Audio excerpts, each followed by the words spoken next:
پاکستانیوں کے سالانہ 2,000 ارب روپے کا نقصان ہوتا ہے پی آئی اے، پاکستانی اسٹیل ملز اور ریلوے میں۔ الطاف حسین صاحب کے خیال میں پی آئی اے کی تباہی کا ذمہ دار کون ہے اور اس مسئلے کا حل کیا ہے؟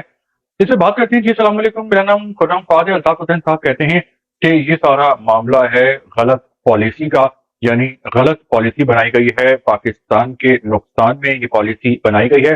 الطاف حسین صاحب نے بتایا ہے کہ جو زمانہ تھا 1960s کا اور 1970s تک کا، تو اس زمانے میں جو ہے وہ پی آئی اے کماؤ پوت ہوتا تھا، جو ڈنکا بجتا تھا پی آئی اے کا پوری دنیا میں، ان کی دنیا بھر میں روٹس تھے، عزت تھی، اور پی آئی اے دن دگنی رات چوگنی رفتار سے ترقی کر رہی تھی۔ اس کے علاوہ دنیا کے کئی ملک ہیں، ان کی ایئر لائنز کو بنانے میں پی آئی اے کا ہاتھ ہے، جس میں ایتھوپین ایئر لائن بھی ہے،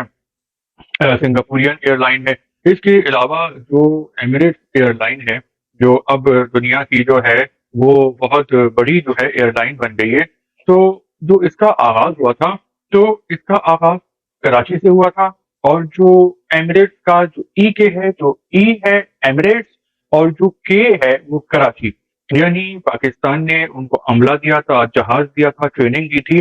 اور وہ اس بات پہ پاکستان کے اتنے مشہور تھے کہ انہوں نے اپنی ایئر لائن کا جو کوڈ ہے، جو نام ہے ای کے، تو اس میں کراچی کو شامل کر لیا، اور کراچی ای کے ابھی تک اس میں شامل ہے۔ تو یہ تھی ویلیو پی آئی اے کی، اتنی عزت تھی، ایک نام تھا، لیکن ہوا یہ کہ پھر نظر لگ گئی، اور جو نظر لگی وہ گھر کے چراغ نے ہی جو ہے وہ گھر کو جلا دیا۔ ایٹیز نائنٹیز کے جو سیاستدان ہیں وہ اس تمام تباہی اور بربادی کے ذمہ دار ہیں، اور یہ وہی سیاستدان ہیں جو ابھی تک پاکستان پہ حکومت کر رہے ہیں۔ یعنی ایٹیز اور نائنٹیز میں جو ہے وہ پیپلز پارٹی اور مسلم لیگ نون کی حکومت تھی، اور ان لوگوں سے سیاسی غلطیاں جو کہ بہت بھیانک ثابت ہوئی وہ یہ ہوئی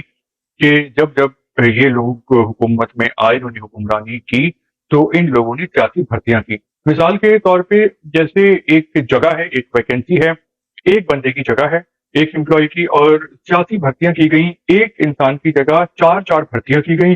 تو جگہ ایک، کرسی ایک، لوگ چار، تو پھر یہ کہ وہاں پہ پالیٹکس شروع ہو گئی۔ سیاسی ورکرز کو جب نوکریاں ملی، انہوں نے وہاں پہ بدماشی شروع کر دی۔ وہ لوگ نکمے تھے، نااہل تھے، ناکارہ تھے، جب ان کو میرٹ کے بغیر جو ہے وہ جابز مل گئی، تو انہوں نے وہاں پہ ڈرٹی پالیٹکس کی، وہاں پہ طاقت کا استعمال کیا، سیاست کا استعمال کیا، پاور پالیٹکس کی، اور بالکل کچرا کر کے رکھ دیا ان اداروں کو۔ اور ایٹیز سے پہلے پاکستان کے یہ ادارے، اسٹیل مل اور جو پی آئی اے ہے ہمارا، تو یہ بہت ترقی کر رہا تھا، اور اس کا جو فیوچر ہے وہ بہت ہی روشن نظر آتا تھا۔ تو پیپلز پارٹی ہو یا نون لیگ ہو، انہوں نے سیاسی بھرتیاں کی اپنا ووٹ بینک جو ہے وہ پکا کرنے کے لیے، اور اپنے سیاسی ورکرز کو نوازا، تو اس کی وجہ سے ان اداروں کا بیڑا غرق ہو گیا۔ اور یہی وجہ ہے کہ آج بھی پاکستان پیپلز پارٹی اور مسلم لیگ نون جو ہیں وہ ان اداروں کی نجکاری کرنے سے گھبراتے ہیں، ہچکچاتے ہیں، اور اس پہ سیاست شروع کر دیتے ہیں۔ حالانکہ جو یہ ادارے ہیں یہ سالانہ 2,000 ارب روپے کا پاکستانیوں کے ٹیکس کا نقصان کرتے ہیں۔ یعنی جو ہم آپ جو عام سے لوگ ہیں، مڈل کلاس، جو محنت کر کے پیسہ کماتے ہیں اور ڈائریکٹلی انڈائریکٹلی ٹیکسز کی صورت میں